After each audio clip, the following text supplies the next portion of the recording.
Bonjour à toutes et à tous.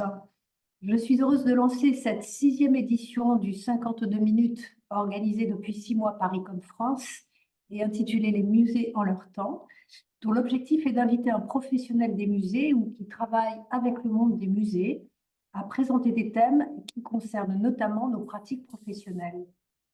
Émilie Girard, la présidente d'Ecom France, qui devait modérer cette séance, ne pouvait se joindre à nous et vous prie de l'excuser.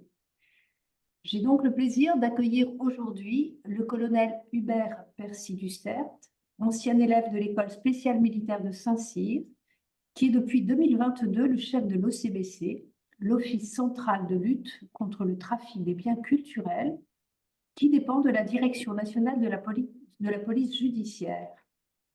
L'OCBC joue un rôle éminent aux côtés des professionnels de musées sous différents axes et sur le plan national comme international pour ce qui concerne cette lutte contre le trafic des biens culturels.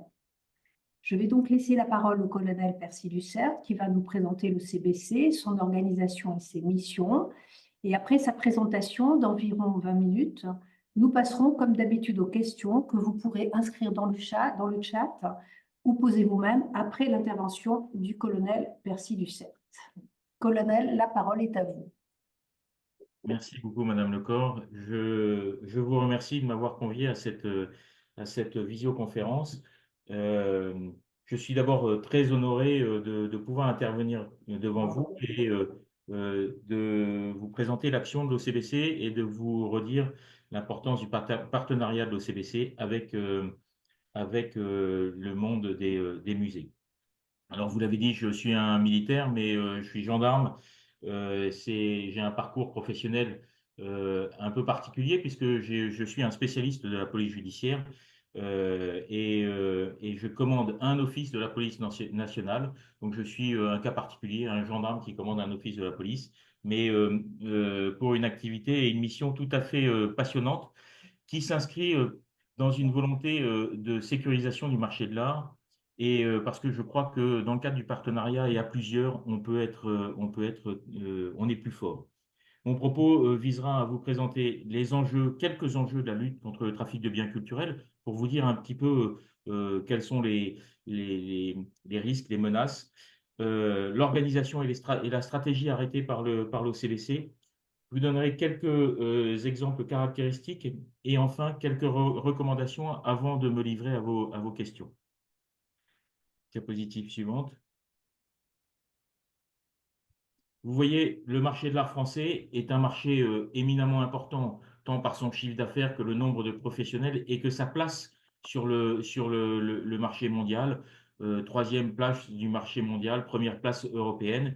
Surtout, ce qui est important, c'est que il y a des enjeux financiers qui sont très importants et considérables autour du marché de l'art et avec deux aspects. C'est en période de crise, ces enjeux financiers qui sont forts, les biens culturels constituent un enjeu spéculatif et en période de crise, ils constituent aussi un placement valeur refuge.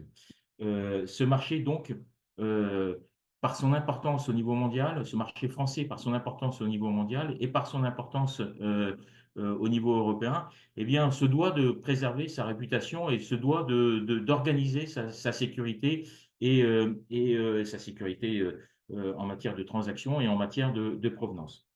Diapositive suivante. Quelques caractéristiques, une multiplicité d'acteurs dans le monde du marché de l'art, avec, on va partir des collectionneurs privés. Il y a un véritable intérêt des particuliers pour les biens culturels, comme je vous le disais juste avant, avec cette perspective et cette opportunité pour faire des placements et diversifier son patrimoine. On part des investisseurs privés jusqu'aux sociétés, aux collectionneurs, brocanteurs, antiquaires, sociétés de vente. Et la réalité de ce marché a été d'ailleurs augmentée à la faveur du Covid, puisque à la faveur du Covid, les transactions par Internet n'ont fait qu'augmenter, augmentant la capacité à accéder à un marché beaucoup plus large et augmentant la capacité à avoir des transactions financières à caractère international. Diapositive suivante. S'il y a un intérêt privé et s'il y a toute une économie autour ou une organisation autour du marché de l'art, il y a aussi un marché de l'art et des transactions de biens culturels qui représentent un intérêt collectif parce que ces opérations, eh bien, quand vous détenez, quand vous possédez, quand vous vendez, quand vous transmettez un bien culturel, en fonction de la provenance de cet objet, il y a nécessairement, et c'est une des grandes découvertes que j'ai faites en arrivant à l'OCBC depuis 2 ans, c'est qu'il y a nécessairement, potentiellement, un impact sur les relations diplomatiques et sur les relations interétatiques. Enjeu des conflits, on voit bien que depuis la Seconde Guerre mondiale, mais depuis toujours, l'importance de posséder le patrimoine culturel de l'adversaire. On voit en Ukraine la place que le patrimoine a pu prendre dans l'impact entre les belligérants et dans l'impact du conflit. Et puis, on voit aussi que cette manne que représentent les biens culturels est aussi un enjeu de financement des conflits. Au même titre que les réserves aurifères, les réserves pétrolières dans certains pays, eh bien, on a démontré, on a constaté que les biens culturels sont aussi une opportunité de financement des forces belligérantes. On a dans certaines de nos investigations la capacité à démontrer des liens et des interconnexions entre les groupes armés terroristes et le financement de leurs conflits. Particulièrement en ce moment, on a une vraie vigilance sur le Soudan, où on s'aperçoit que le musée de Khartoum a été pillé et que ça constitue une réserve et un moyen de financement. Diapositive suivante. Si c'est s'il y a des impacts sur les organisations et les relations interétatiques, ce marché-là qui génère une manne financière très importante, ce marché aussi intéresse les organisations criminelles. Pourquoi? Parce que de mon expérience de la police judiciaire, eh bien, une organisation criminelle a un seul but, gagner de l'argent avec un minimum de risque. Dans le domaine du marché de l'art, des biens culturels, les quantums de peine ne sont pas nécessairement élevés et on ne va pas nécessairement en prison pour un trafic de biens culturels. Donc le risque est minime, le risque de détention, de prison est minime, mais les gains financiers potentiels sont assez importants pour parfaire ce dispositif et l'intérêt des organisations criminelles pour le commerce des objets d'art, eh bien, on a la capacité à blanchir, les organisations criminelles ont la capacité à blanchir assez rapidement leurs gains issus du crime, puisque vous savez bien, il y a l'article 2276 qui définit que possession vaut titre. Et donc, en fait, à un moment donné, on s'aperçoit que les, euh, les capacités de blanchiment offertes par le marché de l'art sont très importantes pour des organisations criminelles. Donc, en fait, la finalité pour nous, eh bien, c'est d'empêcher le crime organisé d'accéder ou de s'infiltrer dans ce marché-là. Diapositive suivante. L'OCBC, eh bien, c'est effectivement un office à la croisée des chemins qui est chef de file national de la lutte contre les trafics de biens culturels. Comme je vous le disais, notre but, c'est de protéger le marché de l'art, protéger le patrimoine culturel en France, mobiliser tous les intervenants et puis apporter aussi une réponse de l'État français en évitant les mises en cause et en évitant la prolifération et cette infiltration et cette présence de la criminalité organisée sur le marché de l'art. Diapositive suivante. L'OCBC est un vieux service qui a été créé en 1975 à la suite de la convention, de l'UNESCO de 1970, puisque dans la convention de l'UNESCO, il y avait des préconisations qui recommandaient que les États se dotent d'un service spécialisé à la lutte contre les trafics de biens culturels. Et en 1975, en France, il y a eu la création de l'OCBC. Nous allons d'ailleurs fêter nos 50 ans l'année prochaine avec, aux alentours du mois de mai, un colloque international en lien avec l'UNESCO d'ailleurs. Vous voyez nos missions, on est d'abord un service de police judiciaire à compétence nationale. Donc, on a une vocation et un engagement sur des enquêtes judiciaires et sur le traitement pénal des infractions liées au trafic de biens culturels. Euh, on- L'Office, en tant que chef de file dans son domaine, centralise tout le renseignement national et le renseignement international. Parce qu'effectivement, dans le cadre de notre coopération internationale, eh bien, on est le point d'entrée des partenaires européens et internationaux sur la thématique en France. Et puis enfin, ce travail est complété par une mission qui pour moi est importante aussi, c'est la prévention et la formation, c'est-à-dire l'éveil des vigilances de l'ensemble des partenaires. Je suis un chef d'office qui est certainement optimiste, mais j'ai encore l'espoir et j'ai l'objectif de concourir et de participer à la sécurisation du marché de l'art français et de la protection du patrimoine, comme je vous le disais précédemment. Diapositive suivante. Vous avez vu, on s'est organisé en deux pôles. L'OCBC, c'est un effectif de 34 personnels entre policiers, gendarmes et personnel civil. On a des étudiants et des doctorants au sein du service. Et donc, pour compenser cette faiblesse de l'effectif, parce que on a, on a une limite capacitaire quand même, 34, c'est pour une thématique nationale, c'est pas si considérable. Eh bien, on fonctionne en réseau, on fonctionne en partenariat. Trois niveaux, le réseau territorial, le niveau avec l'ensemble des unités de police, de gendarmerie et éventuellement les unités douanières, à chaque fois qu'on en a l'opportunité. Donc, on a tout un maillage national de correspondants qui nous permettent soit d'être informés, soit d'informer, soit de faire prendre en compte des enquêtes, des investigations et d'appuyer les enquêteurs qui ne sont pas nécessairement spécialisés dans le domaine. Le deuxième niveau, c'est le niveau national avec la mise en place d'un plan d'action national et d'un comité de pilotage national des acteurs de la lutte. 7 grands ministères que vous voyez s'afficher et qui, avec l'OCBC, bien, mettent en commun toutes leurs connaissances. Évidemment, le ministère de la Culture est un acteur majeur de ce partenariat, comme la justice, comme le ministère de l'Intérieur, évidemment, comme les douanes, comme le ministère des Armées, comme le ministère de l'Enseignement et de la Recherche, et comme le ministère des Affaires étrangères, effectivement, pour tout ce qui est impact diplomatique et action à l'international. Et justement, au-delà de ce maillage national, eh bien, on développe aussi un maillage et un partenariat international. International avec toutes les polices européennes, avec les polices internationales, qu'elles soient américaines ou des pays proches, Moyen-Orient, Afrique, Amérique du Sud, etc. Mais aussi avec l'UNESCO et avec l'ICOM, d'où la raison de ma présence aujourd'hui devant vous. Diapositive suivante.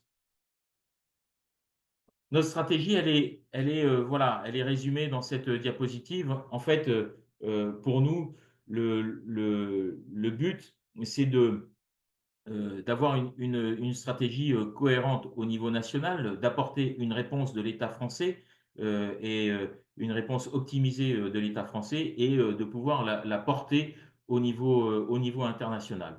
C'est-à-dire que on a trois niveaux de coopération au niveau national. On a l'Observatoire du marché de l'art auquel on est partie prenante et qui pour nous est très important. On a le COPIL des acteurs, comité de pilotage des acteurs de la lutte contre le trafic, avec les 7 ministères que je vous ai évoqués précédemment, et un COPIL dédié au renseignement, c'est-à-dire tous les grands services du premier et deuxième cercle de renseignement qui viennent régulièrement faire un point sur un sujet donné, sur une particularité en lien avec les trafics de biens culturels pour être capable de connecter et de détecter les signaux faibles. Exemple, une unité des forces armées déployée en opération sur un théâtre d'opération extérieur, eh bien, va être en capacité de faire remonter une information qui lui paraît pour autant pas si importante, mais elle arrivera au sein de l'OCBC et sera mise à disposition du service le plus à même de traiter ce renseignement. De cette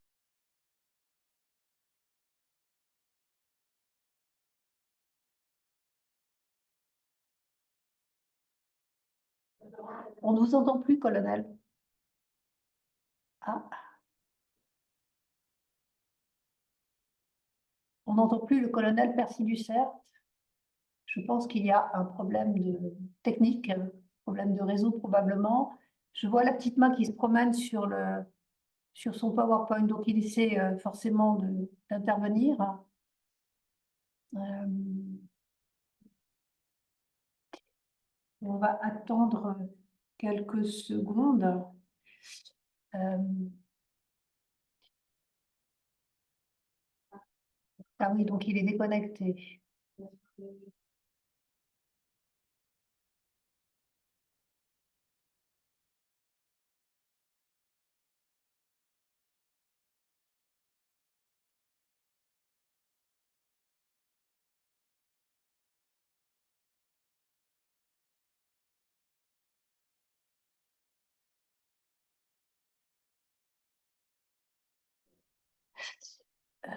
Je reprends la main en attendant que le colonel Percy Dussert se reconnecte.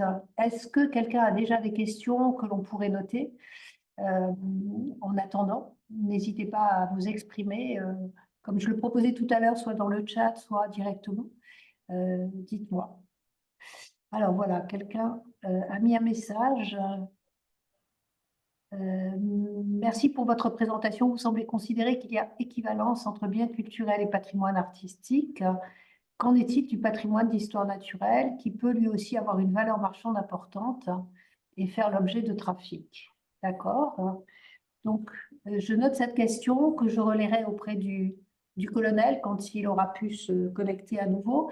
Donc, les minéraux, le patrimoine d'histoire naturelle d'une façon plus générale. Très bien. Et je vois que Michel veut s'exprimer. Je vous en prie.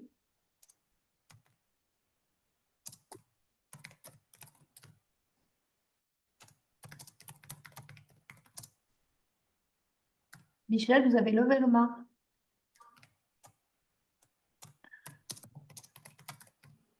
Ah,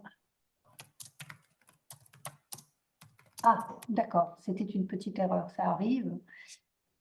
D'accord. Pour ma part, j'ai différentes questions à poser, mais peut-être que le colonel sera intervenu entre-temps et qu'il aura évoqué entre-temps ces aspects. Ce que je trouverais intéressant, c'est qu'il nous explique très concrètement comment nous devons faire pour contacter l'OCBC si nous avons un vol, dans quels autres cas de figure nous pouvons contacter l'OCBC, quelles sont les actions très concrètes, la chaîne opératoire que met en œuvre l'OCBC quand, par exemple, il y a un vol dans un musée. Comment est-ce que ça se passe très concrètement? Je voulais lui demander aussi si la base Tréma était accessible librement. Je suppose que non, mais comment on peut faire pour accéder à cette base Tréma le cas échéant, par exemple dans le cas d'une acquisition auprès d'un particulier en vente publique. Ah, je crois que le colonel est revenu parmi nous. J'entends. Voilà. J'avais aussi pensé à lui demander de quelle façon il travaillait avec les maisons de vente, peut-être les galeries d'art aussi, il n'en a pas parlé, et si les particuliers, vendeurs ou acheteurs, pouvaient contacter le CBC quand il va eux-mêmes acheter des œuvres. Et puis, il a parlé de la sécurisation physique des œuvres, et ça, c'est intéressant. Son idée est une idée de formation, de sensibilisation, et je pense que peut-être nous aurons envie de lui demander comment il procède. Alors, je vois plusieurs questions dans le chat hein, que nous reprendrons bien évidemment. Les types de formations dispensées, voilà, ça c'est tout à fait ce à quoi je faisais référence à l'instant. Les outils supports, donc il nous parlera de la base Tréma forcément, mais comme je le disais, je ne sais pas si elle est accessible en ligne ou pas. Les catégories de patrimoine les plus prisées dans le trafic illicite ces 5 dernières années. Je crois qu'il s'agit du patrimoine archéologique, mais je ne veux pas m'avancer. En tout cas, le colonel Percy Dussert répondra beaucoup mieux, évidemment, que moi, les armes anciennes, bien sûr. Alors, j'ai commentaire technique, un téléphone sur son portable pour comprendre le problème. Je ne... Est-ce que cette question peut être développée? Parce que de toute façon, je lis les questions, mais vous pourrez les poser vous-même, bien sûr, hein. Oui, excusez-moi, c'est juste, est-ce que vous pouvez l'appeler sur son portable de façon à comprendre le problème qu'il a avec Ah, la connexion? oui, oui, on est en train de, on est Voilà, en train de s'en excusez-moi. occuper. Est-ce que Voilà. vous m'entendez? Oui, oui, très bien. Je Ben suis voilà, confus. Nel. On est Je content de suis vous voir. confus. J'ai eu d'alimentation sur le bâtiment. Pas de chance. Bon, en tout Bon, cas, tout le monde est là et nous sommes nombreux. Je peux vous dire que nous sommes nombreux et heureux de vous voir à bon, nouveau. écoutez, je suis vraiment très confus C'est- et c'est- je vous prie de m'excuser de ce contretemps. Je reprends où j'en étais Hum. sur la stratégie de l'Office. Et donc, vous comprenez bien que le travail stratégique qu'on a mis en place pour partir du national à l'international, en fait, à l'international, on travaille avec le réseau CultNet, qui est le réseau des experts européens spécialisés dans la lutte contre les trafics de biens culturels, et puis deux grandes agences que vous connaissez, Europol et Interpol, qui sont nos référents, et Europol ayant pour nous une action de soutien opérationnel très importante. Au final, ça nous permet à la fois d'analyser les besoins et puis de créer des formations pour améliorer les partenariats au niveau international et éveiller les vigilances, comme je vous le disais, ou alors de créer des outils, tout ça pour améliorer la lutte. Si vous pouvez mettre la diapositive suivante. En matière d'outils, vous le voyez, on a un outil que vous connaissez très bien qui est la base Trema. Alors, qui est une base, je l'avoue, qui est une base vieillissante qu'on est en train d'essayer de rénover et qui est en accès au sein du service des musées de France, avec la capacité à connaître les images qui y sont enregistrées, c'est-à-dire les images des objets identifiés et signalés comme volés en France. Cette base Trema, elle sert aussi à alimenter, elle a 95 000 objets, elle a une photothèque et une capacité à faire de la recherche, et elle sert à alimenter la base de Psyché d'Interpol, qui, elle, est une base d'accès libre, avec seulement 52 000 objets, l'OCBC étant un des plus grands contributeurs de la base de Psyché. Le sujet des bases de données et des bases de données pour les partenaires internationaux qui n'ont pas de base, eh bien, pourrait éventuellement se solutionner si Interpol était capable de renforcer son dispositif pour augmenter sa photothèque au sein de Psyché. Diapositive suivante. Ensuite, on a un nouvel outil qu'on a mis en place au sein du service depuis 2 ans et qui est déployé opérationnellement récemment, depuis le mois de février. C'est un outil d'intelligence artificielle qui est le fruit de projets européens et d'un travail sur une demande européenne. Ça s'appelle Artefact. Ça nous permet de faire du web crawling sur un certain nombre de sites pour aller chercher des objets ou pour aller chercher par similitude un certain nombre d'objets. Ce logiciel aussi est utilisé pour nous, par nous, pour identifier, par exemple, à l'occasion de perquisitions, bien un objet qu'on photographie et qu'on est capable de faire tourner en correspondance avec la base Trema ou en correspondance avec d'autres sites pour savoir d'où il provient ou pour savoir s'il est déjà signalé comme objet volé. Diapositive suivante.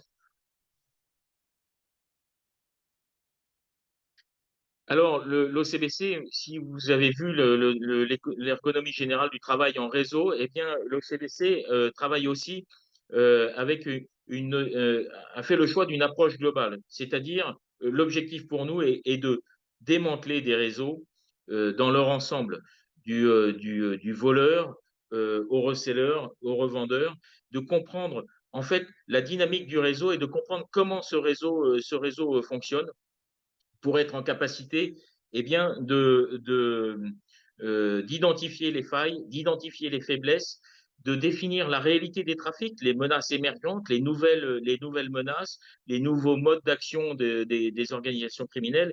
Et puis surtout, ce qu'on est en train de mettre en place au sein de l'OCBC, c'est un comité scientifique qui va nous permettre bien de faire évoluer les dispositifs réglementaires et le dispositif législatif. Alors, le faire évoluer, pas que l'OCDC, mais dans le cadre de ce travail partenarial avec les 7 ministères, on a déjà un exemple avec le projet de loi sur les faux, où tous les partenaires et tous les acteurs étatiques ont été consultés pour une approche et pour un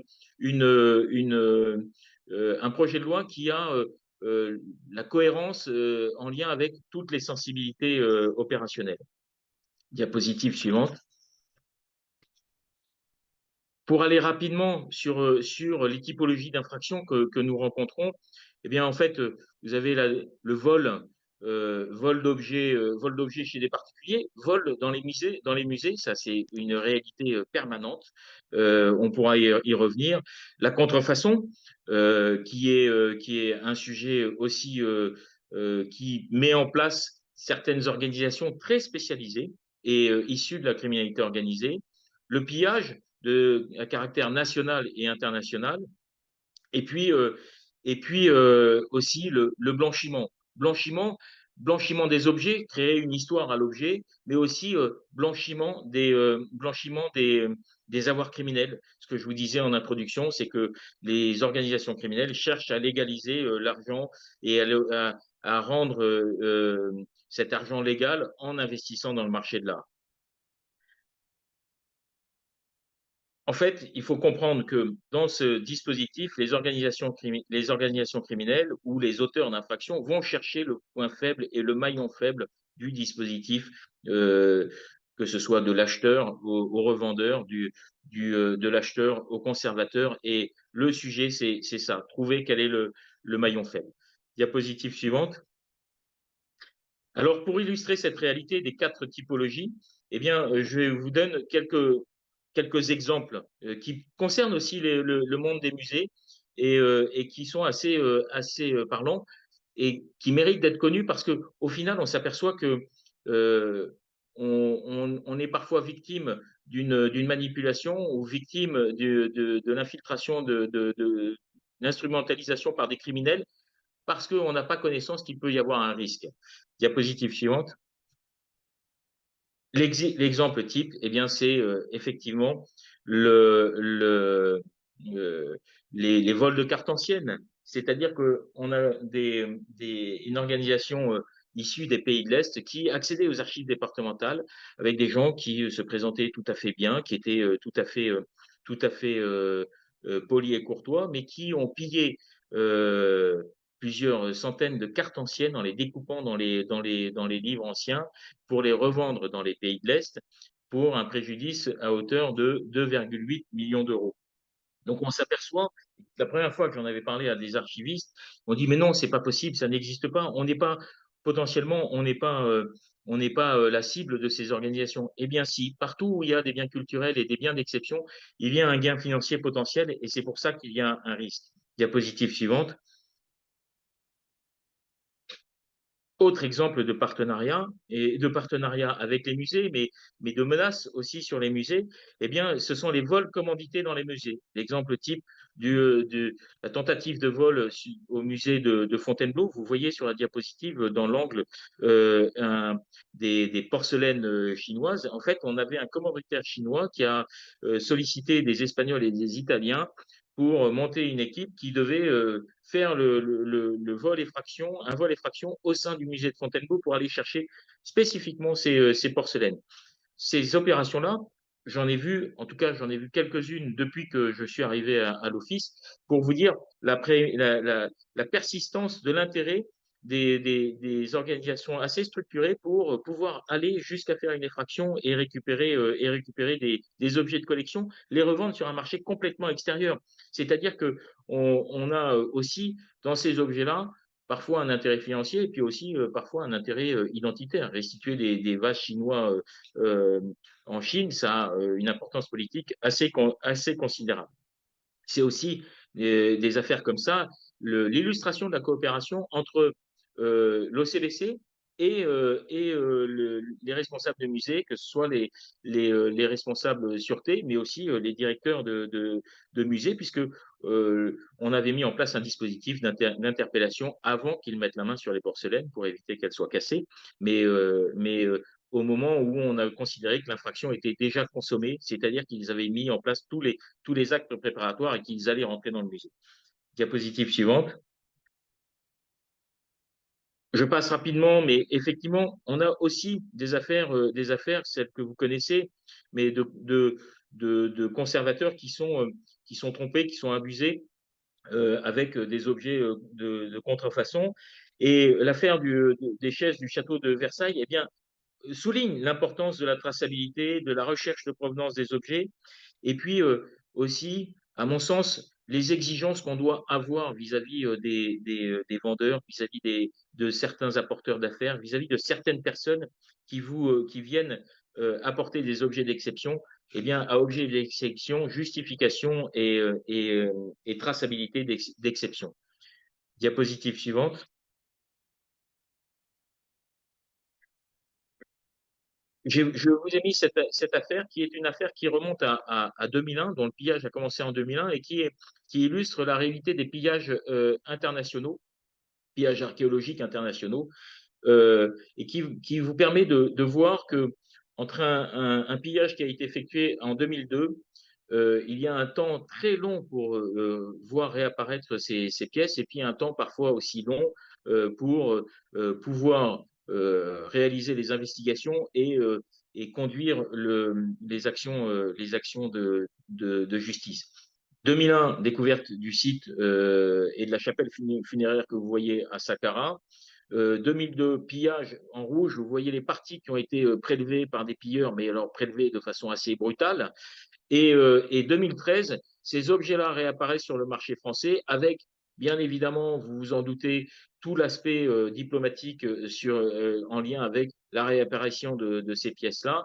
Et 2023, un jugement qui condamne le marchand, mais surtout qui est caractéristique parce qu'il est révélateur aussi de l'évolution des magistrats par rapport à cette thématique.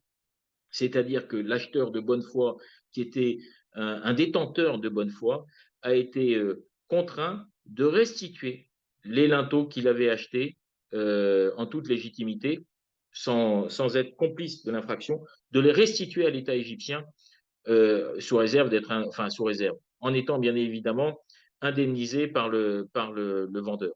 Donc, on voit bien que la mentalité aussi et l'esprit et les exigences des magistrats en la matière augmentent considérablement. Vous voyez que là, il y a 7 linteaux qui ont été volés. Seule la France, avec le ministère de la Culture et l'OCBC, n'ont restitué que 2 de ces linteaux.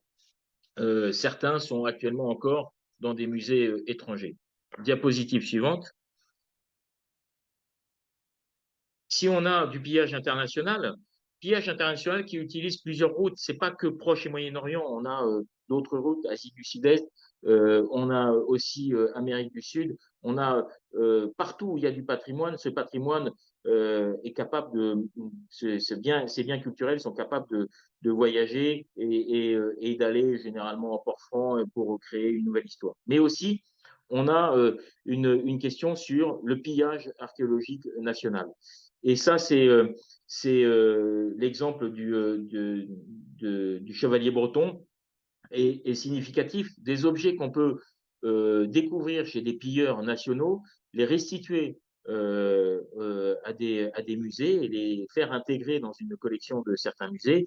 Et puis, surtout, grâce au MAN, la capacité à mettre en vigilance et en éveil la réalité d'un trafic qui est en train de se développer en France. Et pour l'OCBC, ça a été aussi l'opportunité de découvrir ce trafic pour prendre des mesures opérationnelles assez importantes.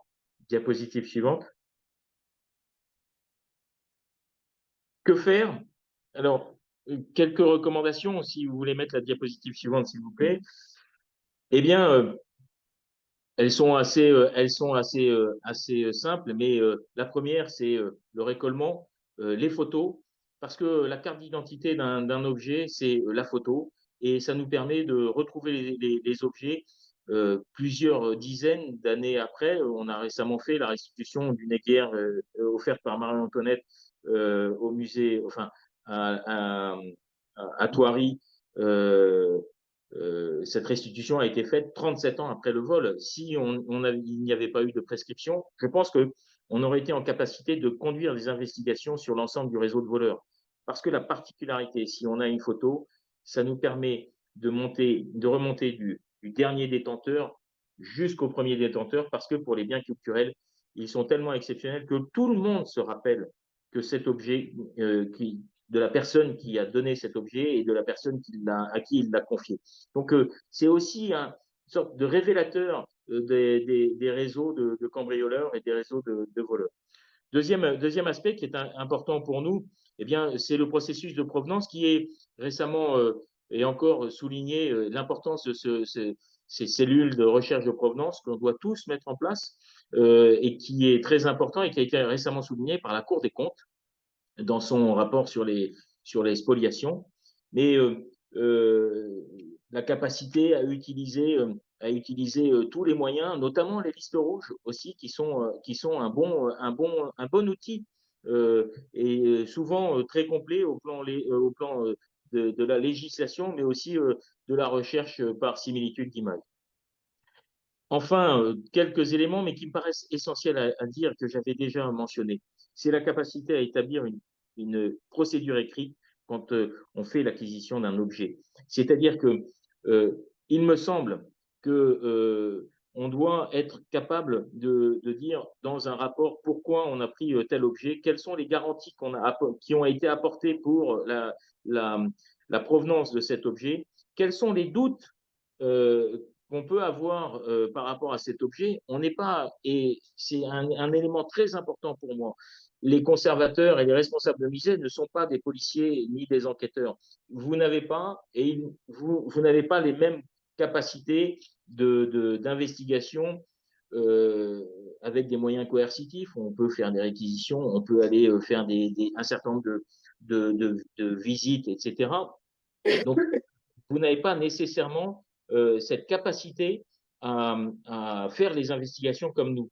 En revanche, vous pouvez marquer dans une procédure écrite les doutes que vous avez. Et le jour où on s'aperçoit que cet objet provient d'une spoliation, provient d'un vol, provient d'un pillage, effectivement, le conservateur a fait état alors sa bonne foi, c'est pas ça le sujet, mais des doutes qu'il avait, et ça accélère le processus d'investigation. Autre aspect qui me semble essentiel, et en fait c'est un des moyens des organisations et des auteurs des trafiquants de biens culturels, eh bien, c'est ne pas agir dans l'urgence. Il y a souvent, quand on veut escroquer quelqu'un ou quand on veut tromper quelqu'un, eh bien, on met une notion d'urgence. Vite, vite, vite, cet objet-là va disparaître et faut en faire l'acquisition tout de suite et c'est ultra pressant. Eh bien, c'est souvent sous le signe de l'urgence que on doit se méfier parce qu'il y a une sorte de manipulation quasi systématique, enfin pas quasi systématique, pardon, mais en tout cas, on peut avoir une présomption de manipulation quand on a une opération qui est commandée sous l'urgence. Après, évidemment, signaler les cas douteux, signaler ce qui vous paraît étonnant. Je vous mettrai à la fin le lien avec l'OCBC. On peut être disponible au téléphone et pour donner des conseils. Mais surtout, l'autre aspect, c'est laisser agir les services d'enquête et ne pas aller au-delà des compétences et des capacités qu'on a, c'est-à-dire ne pas commencer à faire des investigations, demander conseil à l'OCBC, parce que en fait, on met en place, nous, dans nos investigations, tous les moyens disponibles pour le traitement de la criminalité organisée. On est capable de mettre en place des techniques spéciales d'enquête très particulières, mais pour autant, si on est sollicité, il faut qu'on soit libre dans notre action et pour que le conservateur ne soit pas mis au premier plan et qu'il ne soit pas nécessairement mis en porte-à-faux. Et dernier aspect, eh bien, il y a, par rapport à la menace des vols, etc., il y a un vrai enjeu de sécurisation des sites avec des moyens qui sont pas forcément si compliqués à mettre en œuvre. Diapositive suivante. Voilà, merci beaucoup. Je vais me livrer à vos questions et si vous voulez mettre la diapositive suivante, vous aurez les coordonnées et le point de contact de l'OCBC avec ce groupe de renseignements qui centralise les informations et qui pourra vous apporter un appui si nécessaire. Et encore une fois, je suis vraiment confus de cette coupure de courant inopinée. Merci, colonel. C'était tout à fait intéressant de vous entendre et nous avons déjà beaucoup d'informations sur le rôle de l'OCBC. Rapidement, j'aurai quelques questions qui sont apparues dans le chat. Est-ce que vous traitez également les objets relatifs au patrimoine naturel, par exemple les minéraux? Est-ce que les armes sont aussi des objets qui sont concernés? Vous avez parlé d'un spectre très large. Est-ce que c'est en effet le cas? Et deuxième question, le patrimoine. Quel est le patrimoine le plus prisé? Demandait un de nos auditeurs. Est-ce que vous pouvez déjà répondre à ces questions? Alors, les armes, dès lors que ce sont, Rapidement, s'il vous plaît. oui, dès lors que ce sont des armes de collection, on peut être intéressé.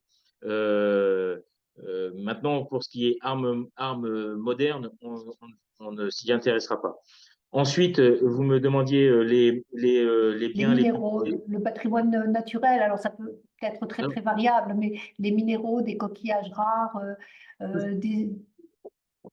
Oui, tout ce qui est minéraux, on ne s'y intéresse pas. En revanche, tout ce qui est paléontologie, on sait qu'il y a des tentatives de vente d'objets qui ont été pillés et de restes de dinosaures, etc. Potentiellement, ça rentre dans le domaine de l'OCBC parce que ça révèle quelque chose de l'histoire et du patrimoine et de l'histoire d'une zone et d'une population. Et enfin, vous me disiez, mais tout ce qui est pierres précieuses, ce n'est pas véritablement notre champ d'action.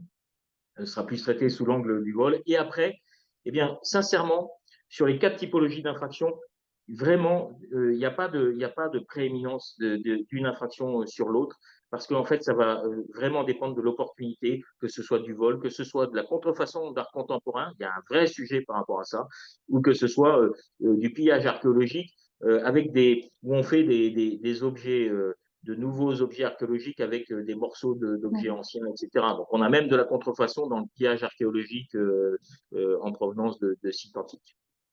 Donc, le patrimoine le plus prisé est-il justement ce patrimoine archéologique ou pas?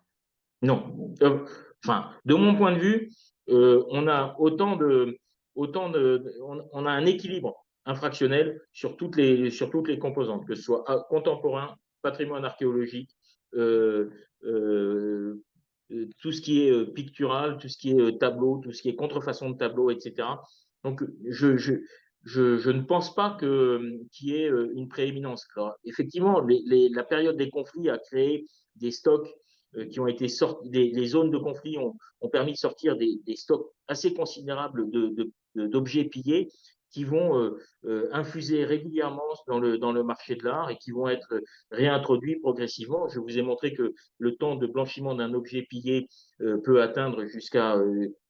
prendre une dizaine d'années. Donc, il faut être bien conscient que pendant 10, 15, les 10, 15, 20 années à venir, il y a une vraie vigilance à mettre en place par rapport à ces zones de conflit, puisque on est susceptible de revoir un certain nombre d'objets. Un exemple, l'Ukraine.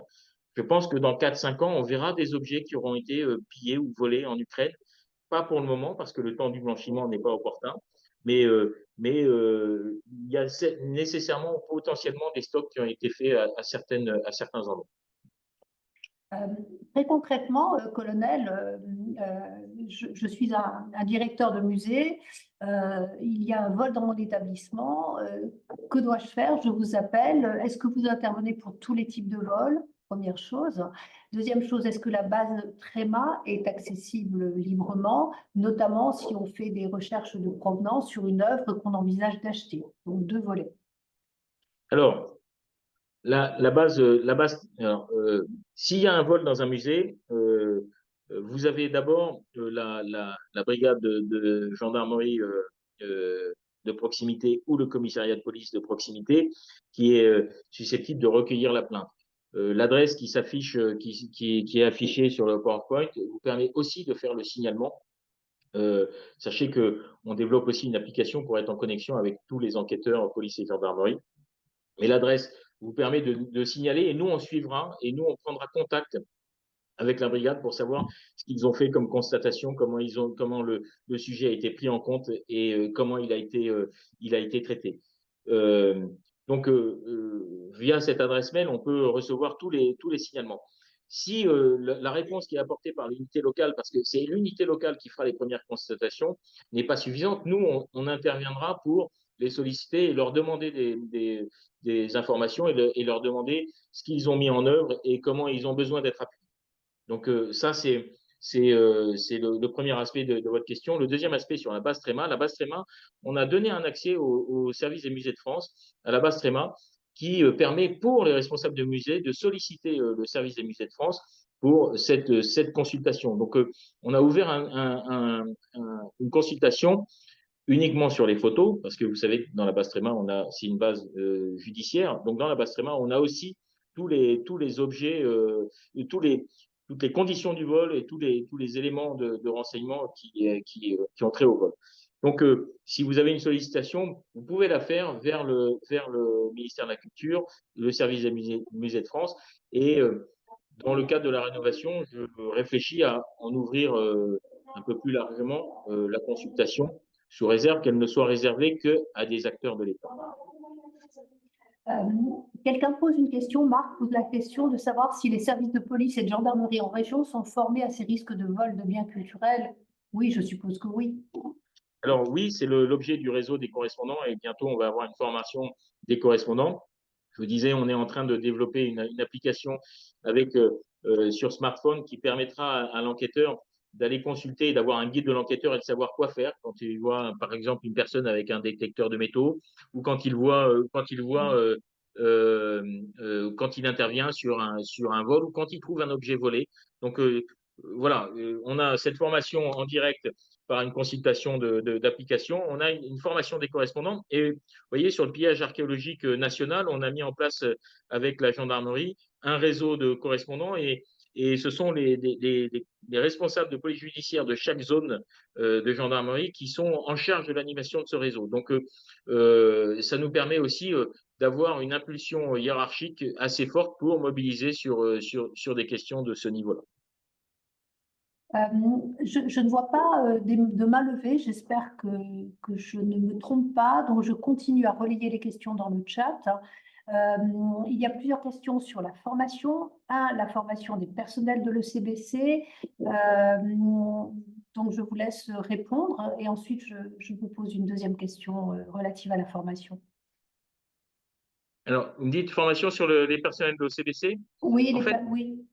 Alors, en fait, c'est une question intéressante qui m'avait été posée par un journaliste 2 jours après mon arrivée, qui m'avait demandé quelles étaient mes compétences dans le domaine de l'art pour être affecté à la tête de l'OCBC.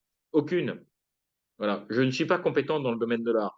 Enfin, je m'y intéresse et j'aime les belles choses. Mais je suis d'abord, et mes enquêteurs sont d'abord et avant tout des spécialistes de la police judiciaire et de la procédure pénale. Et c'est ça qui en fait, qui fait le complément par rapport au dispositif que je vous ai présenté. C'est-à-dire qu'un enquêteur, il va s'entourer d'experts, il va s'entourer de sachants, il va aller voir un conservateur, il va faire venir des différents experts, il va construire une procédure pour la rendre compréhensible à un juge d'instruction et pour pouvoir l'amener devant un tribunal.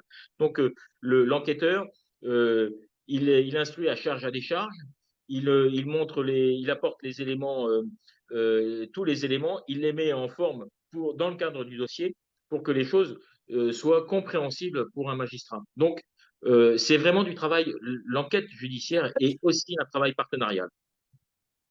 J'ai une autre question sur la formation du personnel du clergé à propos du patrimoine religieux. Est-ce que vous formez ce personnel, vous le sensibilisez? Parce que, oui. Évidemment, on peut retrouver, on l'a déjà fait, des œuvres d'art qui ont été volées dans des églises. Alors, oui, on fait une sensibilisation, on participe à il y a une cellule au sein du ministère de l'Intérieur qui est en lien avec tous les représentants des cultes pour les sensibiliser déjà sur la protection de leur propre patrimoine culturel, avec des inventaires, avec la capacité à photographier les objets, à sécuriser les églises, à mettre en place un certain nombre de vigilances, parce que vous avez raison, les églises sont aussi des cibles. Après, que les églises aient des objets volés, déjà, des objets qui proviennent de vols, je ne sais pas si on en est arrivé là, mais on fait ce travail de sensibilisation en permanence en lien avec les unités territoriales qui relaient les conseils qu'on peut donner.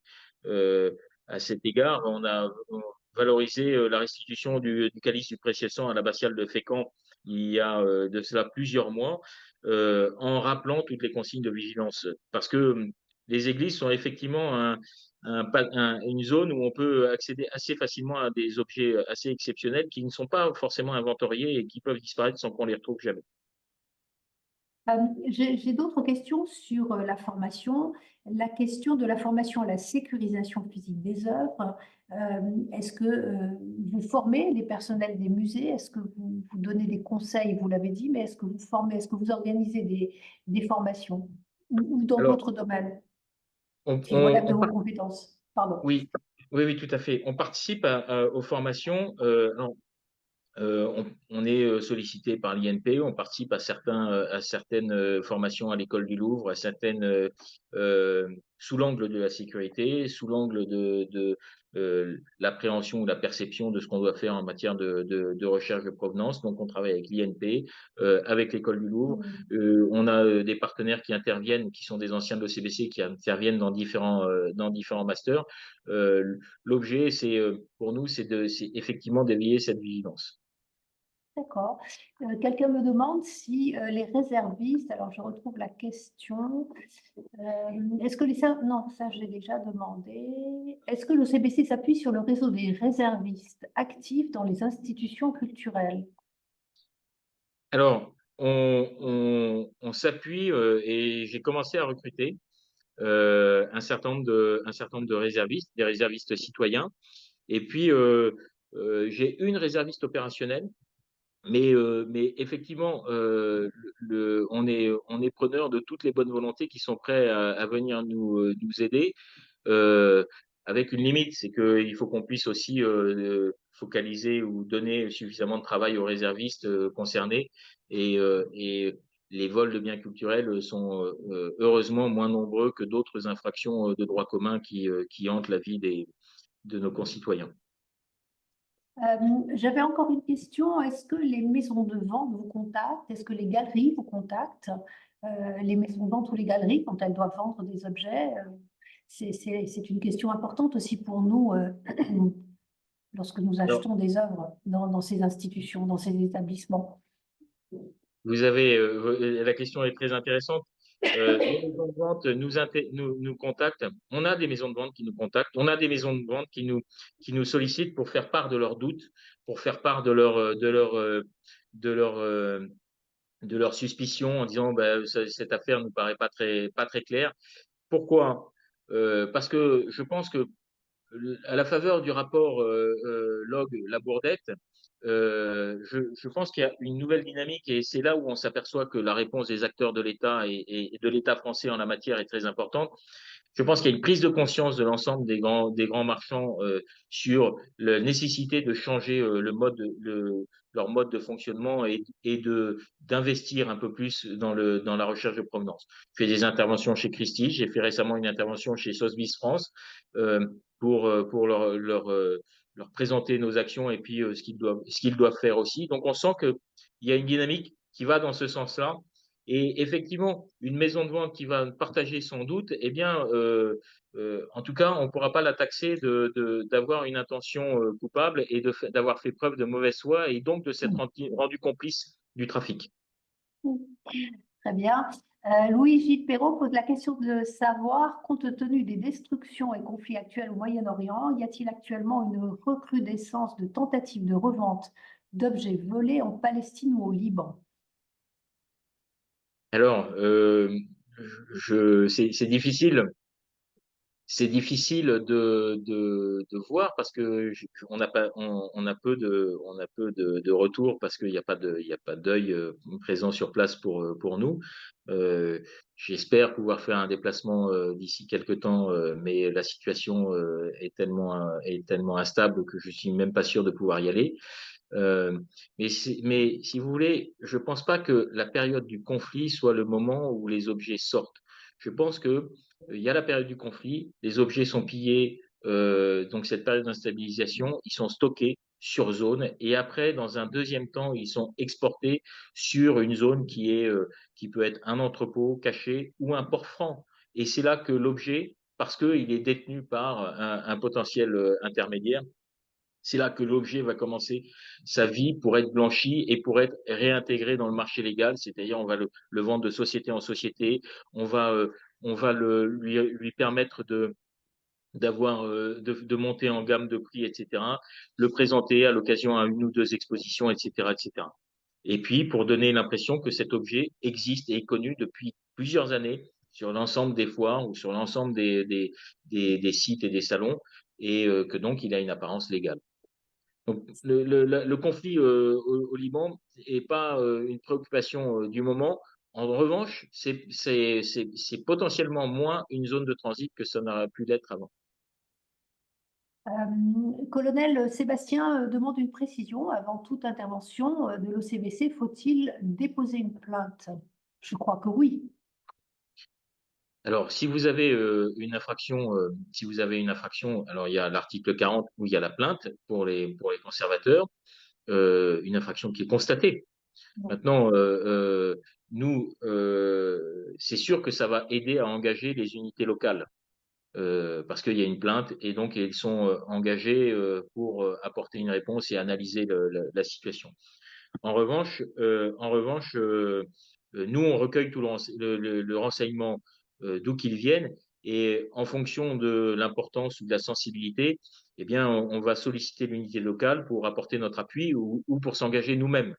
Grosso modo, on s'engage sur les opérations ou sur les dossiers complexes où il y a une importante sensibilité médiatique pour des objets exceptionnels ou surtout parce que on a tout de suite une ramification internationale avec un réseau très structuré et donc on prend les affaires les plus difficiles.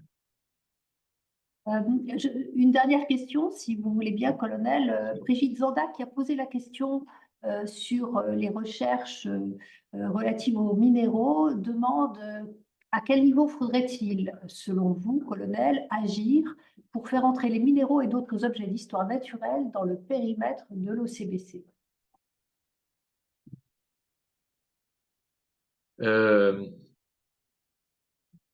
Un certain nombre d'objets d'histoire naturelle, en fait, dès lors qu'ils font l'objet d'un trafic, peuvent rentrer dans le champ de compétences de l'OCBC.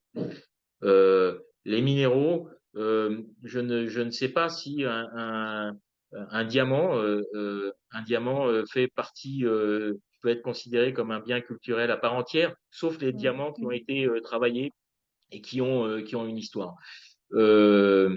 Je pense que c'est la pratique qui fera évoluer les choses.